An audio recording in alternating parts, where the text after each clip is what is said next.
আজকে মূলত মাননীয় প্রধান উপদেষ্টা ডেকেছেন। তার ডাকে আজকে বিভিন্ন ধর্মের নেতৃত্বশীল ব্যক্তিবর্গ তারা এসেছেন এবং দেশের বিভিন্ন প্রান্ত থেকে সবাই আজকে সমবেত হয়েছেন।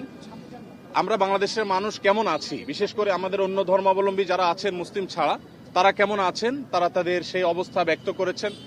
তো আমরা লক্ষ্য করেছি যে এখানে আমাদের মধ্যে আলহামদুলিল্লাহ চমৎকার ধর্মীয় সম্প্রীতি বজায় আছে। সেটিকে সামনে আরো কিভাবে ভালোভাবে ধরে রাখা যায় সেজন্য আজকে আমরা কথা বলেছি, সবাই মন খুলে সবাই যার যার মতামত ব্যক্ত করেছেন। মাননীয় প্রধান উপদেষ্টা মহোদয় তিনি আমাদের কথাগুলো খুব মনোযোগ দিয়ে শুনেছেন এবং তিনি বলেছেন যে একটি সুন্দর সম্প্রীতির বাংলাদেশ, যে বাংলাদেশে কোনো ভয় থাকবে না, সেটি গড়বার জন্য তারা কাজ করছেন। এবং আমরা আমাদের জায়গা থেকে বলেছি যে এদেশের ওলামা একরাম, এদেশের ধর্মীয় নেতৃত্ব তারা তাদের জায়গা থেকে অত্যন্ত দায়িত্বশীল এবং দায়িত্বশীলতার কারণে কিন্তু আপনারা দেখেছেন যে আইনজীবী আলিফ হত্যাকাণ্ডের পরে সারা বাংলাদেশে মুসলমানরা অত্যন্ত ধৈর্য এবং সংযমের পরিচয় দিয়েছেন। বিগত সরকারের শেষের দিকে আপনারা দেখেছেন ফরিদপুরে দুইজন মসজিদের নির্মাণ শ্রমিককে অত্যন্ত নির্মমভাবে অন্য ধর্মাবলম্বীরা হত্যা করার পরও গোটা দেশের মুসলমানরা অত্যন্ত সংযমের পরিচয় দিয়েছেন। আমরা এটিকে যেমন সাধুবাদ জানিয়েছি, ঠিক তেমনিভাবে এটিকে ধরে রাখবার জন্য সংগ্রাম চালাচ্ছি। এখানে সিনিয়র বিভিন্ন ব্যক্তিবর্গ ছিলেন, জাতীয় মসজিদ বায়তুল মোকাররমের সম্মানিত খতিব ছিলেন, আন্দরকুল্লাহ শাহী মসজিদের খতিব সহ অন্যান্য ব্যক্তিবর্গ ছিলেন। প্রত্যেকেই একই সুরে কথা বলেছেন যে আমরা সম্প্রীতির বাংলাদেশ গড়ে তুলতে চাই। বাংলাদেশের মানুষ যেভাবে ধর্মীয় সম্প্রীতির উজ্জ্বল উদাহরণ তৈরি করেছে, এটা পৃথিবীতে আসলেই বিরল। কোনো প্রপাগান্ডায় যেন আমরা কেউ কোনোভাবে পা না দিই এবং আমরা যেন সবাই ঐক্যবদ্ধ থাকি, সেজন্য সবাই এখানে কথা বলেছেন। মুসলিমরা ছাড়াও অন্য ধর্মাবলম্বী যে সমস্ত নেতৃবর্গ ছিলেন তারাও কথা বলেছেন।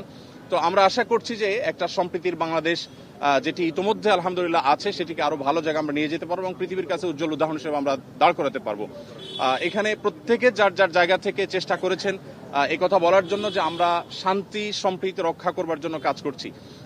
আমরা 5 আগস্টে লাইভে এসে প্রত্যেকে যার যার জায়গা থেকে আমরা সবাই কিন্তু মানুষকে সজাগ থাকার, সতর্ক থাকার এবং সংযমী থাকার, ধৈর্যশীল থাকার জন্য আমরা আহ্বান করেছি। এবং আলিফ হত্যাকাণ্ডের পরও আমরা প্রত্যেকে যার যার জায়গা থেকে মানুষকে সংযমী থাকার আহ্বান করেছি। ইসলাম আমাদেরকে অন্য ধর্মাবলম্বীর ব্যাপারে যথেষ্ট দায়িত্বশীল আচরণ করতে বলে। আমাদের প্রিয় নবী সাল্লাল্লাহু আলাইহি ওয়াসাল্লাম আমাদেরকে মানুষ হিসাবে অন্য ধর্মাবলম্বীদেরকে মর্যাদা দিতে শিখিয়েছে এবং সেই শিক্ষা ধারণ করবার কারণে বাংলাদেশের মানুষের মধ্যে সাম্প্রদায়িক সম্প্রীতি তৈরি হয়েছে। আমরা আমাদের আশেপাশের বিভিন্ন জায়গা থেকে সাম্প্রদায়িক সম্প্রীতির যে নাসিহা শুনে থাকি, উপদেশ শুনে থাকি, সেই সমস্ত জায়গায় যখন দেখি যে সংখ্যালঘুরা নির্যাতিত হচ্ছে, আঘাতপ্রাপ্ত হচ্ছে এবং দলে দলে তাদের উপাসনাগুলো ভাঙা হচ্ছে, আমার মনে হয় সেই জায়গাটাতে আমাদের মনোযোগ দেওয়া দরকার।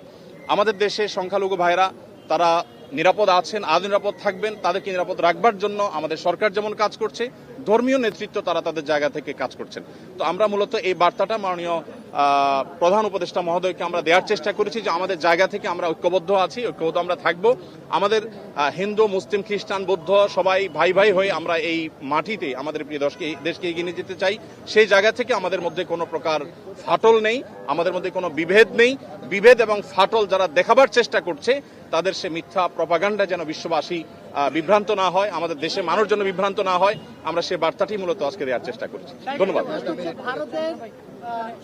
ভারতে বাংলাদেশের সহকারী হাইকমিশনে হামলার ঘটনা ঘটেছে এবং ভারত থেকে বাংলাদেশকে নিয়ে যে ধরনের অপপ্রচার চলছে, ভারতীয় আগ্রাসনের কথা বলা হচ্ছে, এই বিষয়ে কি বলছেন আপনারা? এই বিষয়ে কি বলবেন?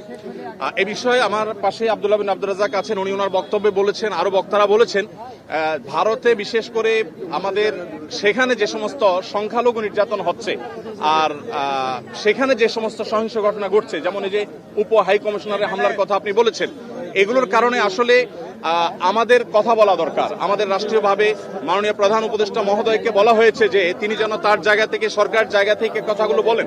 আমরা যখন আমাদের কথাগুলো বলবো না তখন আমাদের উপর আরো চেপে আসা হবে।